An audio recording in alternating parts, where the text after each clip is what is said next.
Hi, my name is Jared, and today I'm going to be talking to you about my Luxboard dashboard slash infographic.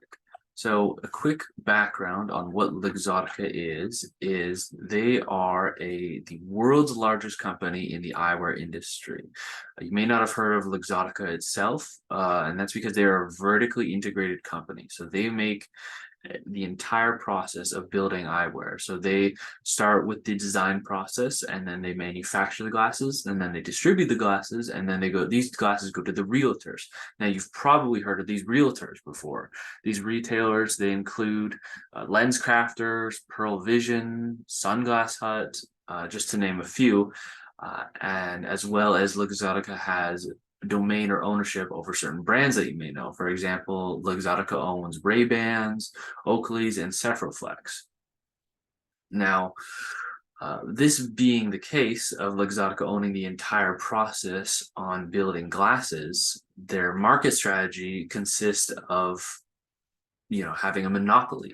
So as of right now, Luxottica controls over 80% of the major brands in glasses wear.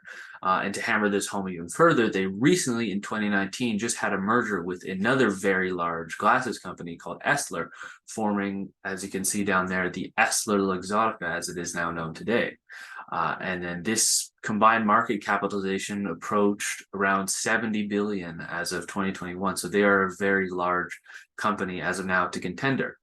However, in regards to the Canadian market, there is a new incoming brand that originates from over in Europe, and that is Specsavers. Now, Specsavers is just opening up 16 locations as of in 2022. They'll have 16 locations in all of North America with plans to open around 200 in 2024. So I wanted to see if that was reason of concern for Luxottica.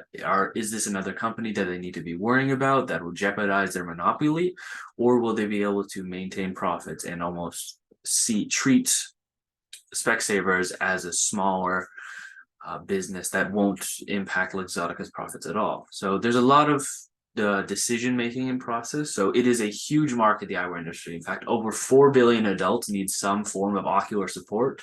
And that's around half of the population of the entire world. So it's a very huge company. Now, what is important is you want to be able to analyze how well Specsavers is doing and if they'll be able to undercut profits, because the benefits of monopoly is you are able to set your own prices because you have a complete control of the market. People literally can't turn anywhere. It's part of the reasons why glasses have been on the rise of expensive. With personal anecdote is I went to Pearl Vision to get some of my glasses, and the total ranged up to around 550 for just simple frames and lenses. It was a bit jarring to me, but anyways. So you want to be able to analyze these competing markets as well as you analyze the revenue changes. See if the introduction of Specsavers is, considerable competition. See if they really are going to put a damper in Luxottica themselves. So there are some graphs that we can take into account. So if I can direct your attention to the one on the top left here, this is Luxottica's net sales, all the way starting from 2007 going up to 2020. If you remember, that merger happened in 2019. So just keep in mind, as you can see, the steady stream of profits all the way up until 2020. Now in 2020, COVID was happening at this time, so a lot of businesses see this drop. But regards from that, you can see a steady progress and stream of increasing of revenue. And if you look over to the graph on the top right, you can see this is when the merger had happened. And this is actually the combined revenue of not only Luxottica, but also Essilor. So they were able to generate $17 billion in 2019, matched with a lower COVID-related 14 billion. And then bumps back up to where the merger truly came into fruition with a $19 billion revenue generated in 2021. Now, this is huge. As of right now, Specsavers is only valued as a $2 billion company, and that's its net worth over the time of its existence from back in Europe. So not to say that they're a small company, but compared to Essilor and Luxottica, or Essilor Luxottica, they are a relatively smaller company. As well as the sum of net sales, there is around 4,000 stores of any Luxottica brand based in North America. If you can direct your attention to the pie graph in the bottom left, as well with Asia, Europe, and Latin combining to form at least 1,000 stores each. So roughly 8,000 stores total across the entirety of the world. And this is quite staggering compared to, if I can direct your attention to the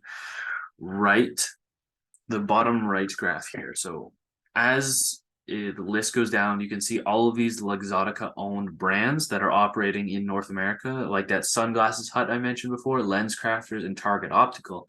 And then all the way at the bottom, you can see the 16 Specsaver stores that they are going to be planning to open up. Now, it's kind of what the trick is when competing against a monopoly is being able to have that barrier to entry, or getting over that. So the monopoly is already established and thriving in North America. So it's going to be very hard for Specsavers to actually compete against these large brand names that already have their footing and already have the brand awareness. So we will see what the future holds. That goal of 200 stores locations, I personally don't believe that they'll be able to reach this goal. However, according to the data I have here, I truly believe that Specsavers will not be a competition to Esla Luxottica.